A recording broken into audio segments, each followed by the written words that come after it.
मेरा नाम ज्योति है। आज मैं आपको अपनी कहानी सुनाने वाली हूँ। आज ही मेरी शादी अमर से हुई है। शादी एक अच्छे बड़े घर में हुई है, पैसों की कोई कमी नहीं थी। मैं और मेरे पिता अपने आप को बड़े खुशकिस्मत मानते थे कि हमें ऐसा घर मिला है।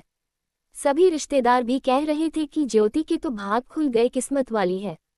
हम लोग उनके मुकाबले कुछ भी नहीं है। पिताजी के पुराने परिचित होने की वजह से मेरी शादी उस घर में हो गई। शादी के बाद मैं पहली बार उस घर में गई।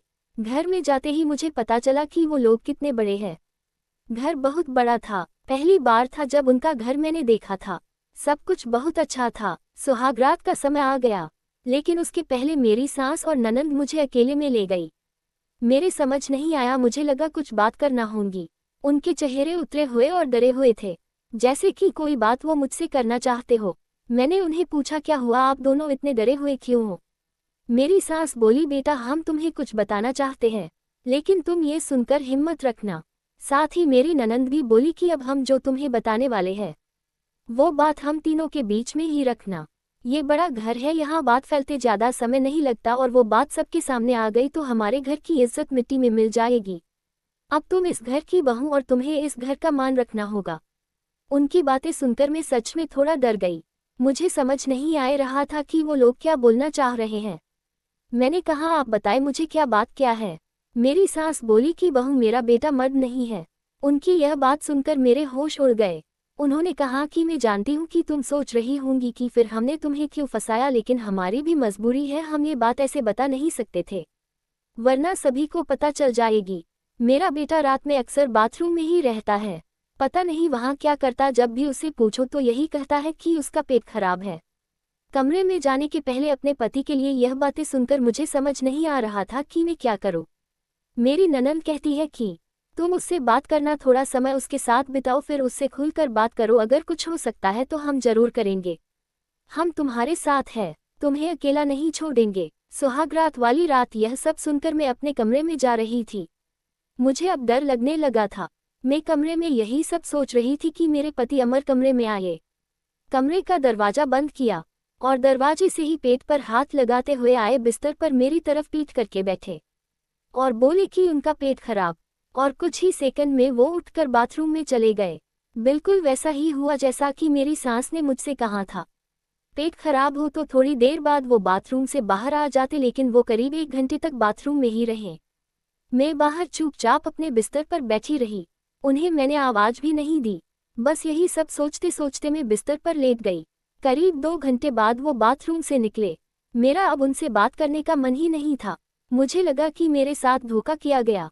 वो भी चुपचाप अपने बिस्तर की साइड पर जाकर सो गए। सुबह मैं अपने आप को खुशकिस्मत मान रही थी और रात होते होते अपनी किस्मत को कोसने लगी। सुबह मैं जल्दी उठी और बाथरूम में गई। बाथरूम में जैसे ही गई मेरे होश उड़ गए, क्योंकि बाथरूम में एक नई नाइटी थी, साथ ही मेकअप का सामान। ये सब क्या था मुझे समझ नहीं आ रहा था। एक ऐसे इंसान से मेरी शादी क्यों करवा दी?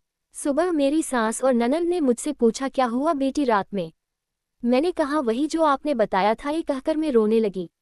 मेरी ननंद ने कहा, माँ मैं कह रही थी ऐसे किसी लड़की की जिंदगी खराब मत करो, लेकिन तुम सभी ने मेरी बात नहीं मानी।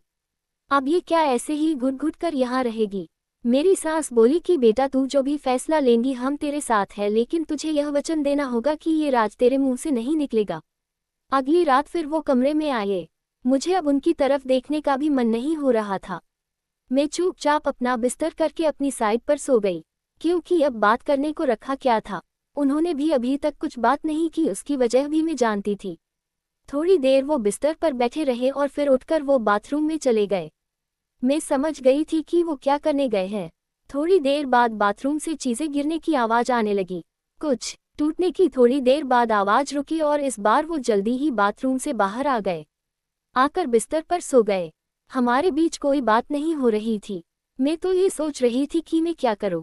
यही सब सोचते सोचते नींद आ गई। सुबह जल्दी उठी और फिर मैं बाथरूम में गई, लेकिन इस बार बाथरूम में जब गई तो सब कुछ बिखरा हुआ था।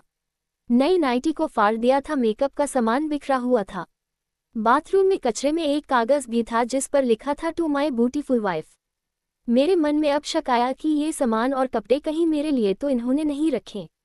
लेकिन फिर मैंने सोचा कि मेरी सास और ननंद मुझसे झूठ क्यों बोलेगी। अभी मैंने उनसे कुछ बात नहीं की। सुबह मेरी सास और ननंद फिर मुझसे सहानुभूति जता रही थी। मुझे उनकी बातों से लगा कि वो चाहती है कि मैं अमर को छोड़कर इस घर से चली जाऊं। मुझे अब मेरी सास और नंद पर शक हुआ।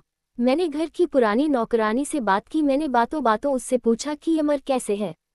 वो बोले कि वो तो बहुत सीधे है। उनकी माँ और बहन तो चाहती थी कि उनकी शादी उनके बहन के पति के रिश्तेदार से हो। बहन और माँ तो बहुत कोशिश की, लेकिन उनके पिता नहीं माने और उनके दोस्त के परिचित यानी आपसे शादी करवा दी। वो दोनों तो आपकी शादी के खिलाफ थे। कई दिनों तक घर में विवाद भी होता था, लेकिन तुम्हारे पति अमर ने कहा कि पापा जो बोले वही करते हैं। मुझे अब पता चल गया था कि मेरी सास और ननंद मुझे क्यों भगाना चाहते थे, इसलिए उन्होंने मुझसे झूठ कहा था। उन्होंने शायद अमर को कुछ कहा होगा। रात अब मैं अमर से बात करने का इंतजार कर रही थी। वो कमरे में आए तो उनका मुंह तो उतरा हुआ था। ये पहली बार था जब मैं उनसे बात करने वाली थी। उनके आते ही मैंने कहा, आप मुझसे कुछ बात करना चाहते हैं? वो बोले, अब बात करने को रखा क्या है। पापा का विश्वास था कि वो घर अच्छा है, इसलिए मैंने माँ और बहन की न सुनकर तुमसे शादी की और तुमने सच छिपाया। मैंने बोला, क्या सच? सच कि तुम मुझसे शादी नहीं करना चाहती थी। तुम्हारी जिंदगी में अभी भी कोई और है। ये बात तुमने ही तो माँ को बताई थी। घर की इज्जत और पापा के कारण मैं चुप हूँ, कुछ कदम नहीं उठा रहा। और मैंने भी देख लिया, सुहागरात रात जिंदगी में बहुत स्पेशल होती है, लेकिन मेरे बाथरूम में 2 घंटे रहने पर भी तुम्हें फर्क नहीं पड़ा। माँ ने सही कहा था कि तुम आवाज भी नहीं दोगी, बात भी नहीं करोगी। मैंने बोला, बाथरूम में रुकने को उन्होंने कहा था। और वो कपड़े और मेकअप वो मेरी बहन ने रखा था। कहा था पहली रात का गिफ्ट है, तुम्हारे लिए बाथरूम में रखा था। मैं उठकर उनके पास गई और उन्हें कहा, आपको पता है उन्होंने मुझे क्या कहा? फिर मैंने उन्हें सारी बात समझाई। कहा कि वो चाहते थे हम दोनों में गलतफहमी हो और हम अलग हो जाए, ताकि वो जो चाहते हैं वो पूरा हो जाए। उन्हें गुस्सा आया, लेकिन मैंने कहा, नहीं, अब हम इस बात को यही खत्म करेंगे और किसी को कुछ नहीं कहेंगे। उस रात मेरी सारी परेशानी और गलतफहमी दूर हो गई। वो थी मेरी सही मायने में सुहागरात। अगली सुबह मेरी सास और ननंद ने मुझसे पूछा कि मेरा क्या फैसला है, मैं क्या करने वाली हूँ।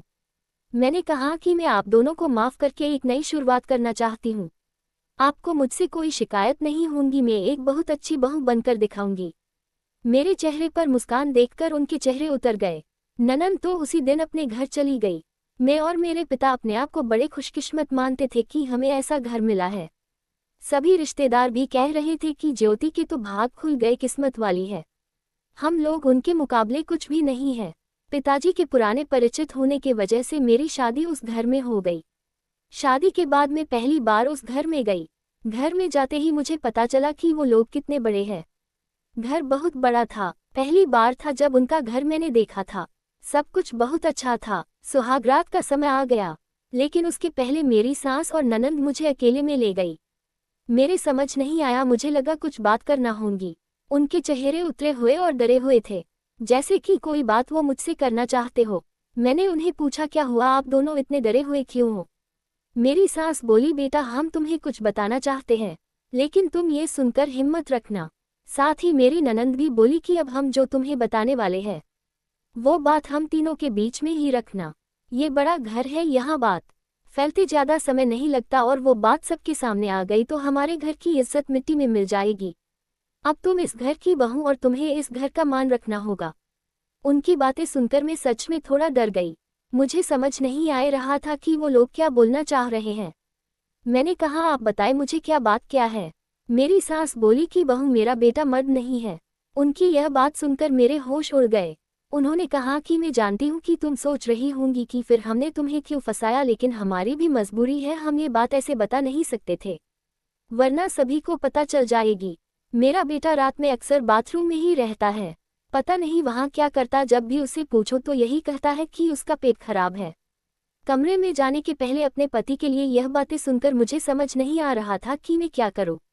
मेरी ननंद कहती है कि तुम उससे बात करना, थोड़ा समय उसके साथ बिताओ, फिर उससे खुलकर बात करो। अगर कुछ हो सकता है तो हम जरूर करेंगे।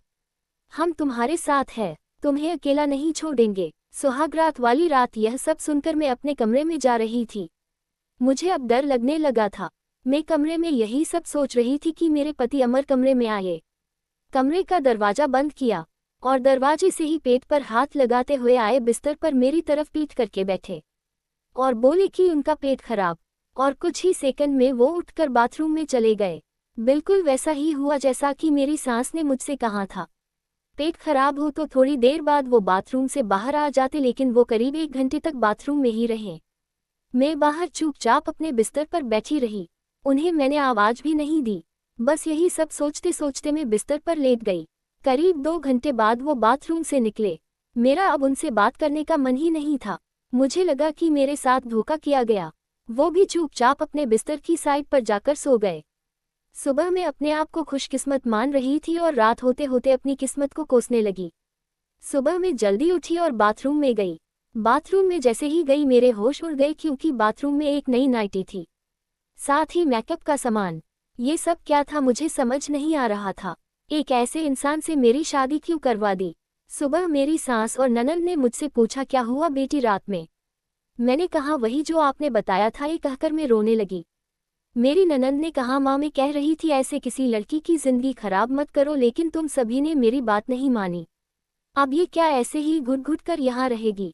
मेरी सास बोली कि बेटा तू जो भी फैसला लेंगी हम तेरे साथ है, लेकिन तुझे यह वचन देना होगा कि ये राज तेरे मुंह से नहीं निकलेगा। अगली रात फिर वो कमरे में आए। मुझे अब उनकी तरफ देखने का भी मन नहीं हो रहा था। मैं चुपचाप अपना बिस्तर करके अपनी साइड पर सो गई, क्योंकि अब बात करने को रखा क्या था। उन्होंने भी अभी तक कुछ बात नहीं की, उसकी वजह भी मैं जानती थी। थोड़ी देर वो बिस्तर पर बैठे रहे और फिर उठकर वो बाथरूम में चले गए। मैं समझ गई थी कि वो क्या करने गए हैं। थोड़ी देर बाद बाथरूम से चीजें गिरने की आवाज आने लगी। कुछ टूटने की थोड़ी देर बाद आवाज रुकी और इस बार वो जल्दी ही बाथरूम से बाहर आ गए। आकर बिस्तर पर सो गए। हमारे बीच कोई बात नहीं हो रही थी। मैं तो ये सोच रही थी कि मैं क्या करूं। यही सब सोचते सोचते नींद आ गई। सुबह जल्दी उठी और फिर मैं बाथरूम में गई, लेकिन इस बार बाथरूम में जब गई तो सब कुछ बिखरा हुआ था। नई नाइटी को फाड़ दिया था, मेकअप का सामान बिखरा हुआ था। बाथरूम में कचरे में एक कागज भी था जिस पर लिखा था, टू माई ब्यूटीफुल वाइफ। मेरे मन में अब शक आया कि ये सामान और कपड़े कहीं मेरे लिए तो इन्होंने नहीं रखे। लेकिन फिर मैंने सोचा कि मेरी सास और ननंद मुझसे झूठ क्यों बोलेगी। अभी मैंने उनसे कुछ बात नहीं की। सुबह मेरी सास और ननंद फिर मुझसे सहानुभूति जता रही थी। मुझे उनकी बातों से लगा कि वो चाहती है कि मैं अमर को छोड़कर इस घर से चली जाऊं। मुझे अब मेरी सास और नंद पर शक हुआ। मैंने घर की पुरानी नौकरानी से बात की। मैंने बातों बातों उससे पूछा कि अमर कैसे है। वो बोले कि वो तो बहुत सीधे है। उनकी माँ और बहन तो चाहती थी कि उनकी शादी उनके बहन के पति के रिश्तेदार से हो। बहन और माँ तो बहुत कोशिश की, लेकिन उनके पिता नहीं माने और उनके दोस्त के परिचित यानी आपसे शादी करवा दी। वो दोनों तो आपकी शादी के खिलाफ थे। कई दिनों तक घर में विवाद भी होता था, लेकिन तुम्हारे पति अमर ने कहा कि पापा जो बोले वही करते हैं। मुझे अब पता चल गया था कि मेरी सास और ननंद मुझे क्यों भगाना चाहते थे, इसलिए उन्होंने मुझसे झूठ कहा था। उन्होंने शायद अमर को कुछ कहा होगा। रात अब मैं अमर से बात करने का इंतजार कर रही थी। वो कमरे में आए तो उनका मुंह तो उतरा हुआ था। ये पहली बार था जब मैं उनसे बात करने वाली थी। उनके आते ही मैंने कहा, आप मुझसे कुछ बात करना चाहते हैं। वो बोले, अब बात करने को रखा क्या है। पापा का विश्वास था कि वो घर अच्छा है, इसलिए मैंने माँ और बहन की ना सुनकर तुमसे शादी की और तुमने सच छिपाया। मैंने बोला, क्या सच। सच कि तुम मुझसे शादी नहीं करना चाहती थी। तुम्हारी जिंदगी में अभी भी कोई और है। ये बात तुमने ही तो माँ को बताई थी। घर की इज्जत और पापा के कारण मैं चुप हूँ, कुछ कदम नहीं उठा रहा। और मैंने भी देख लिया, सुहागरात रात जिंदगी में बहुत स्पेशल होती है, लेकिन मेरे बाथरूम में 2 घंटे रहने पर भी तुम्हें फर्क नहीं पड़ा। माँ ने सही कहा था कि तुम आवाज भी नहीं दोगी, बात भी नहीं करोगी। मैंने बोला, बाथरूम में रुकने को उन्होंने कहा था। और वो कपड़े और मेकअप वो मेरी बहन ने रखा था। कहा था, पहली रात का गिफ्ट है तुम्हारे लिए, बाथरूम में रखा था। मैं उठकर उनके पास गई और उन्हें कहा, आपको पता है उन्होंने मुझे क्या कहा। फिर मैंने उन्हें सारी बात समझाई। कहा कि वो चाहते थे हम दोनों में गलतफहमी हो और हम अलग हो जाए, ताकि वो जो चाहते हैं वो पूरा हो जाए। उन्हें गुस्सा आया, लेकिन मैंने कहा, नहीं, अब हम इस बात को यही खत्म करेंगे और किसी को कुछ नहीं कहेंगे। उस रात मेरी सारी परेशानी और गलतफहमी दूर हो गई। वो थी मेरी सही मायने में सुहागरात। अगली सुबह मेरी सास और ननंद ने मुझसे पूछा कि मेरा क्या फैसला है, मैं क्या करने वाली हूँ। मैंने कहा कि मैं आप दोनों को माफ करके एक नई शुरुआत करना चाहती हूँ। आपको मुझसे कोई शिकायत नहीं होगी। मैं एक बहुत अच्छी बहू बनकर दिखाऊंगी। मेरे चेहरे पर मुस्कान देखकर उनके चेहरे उतर गए। ननंद तो उसी दिन अपने घर चली गई।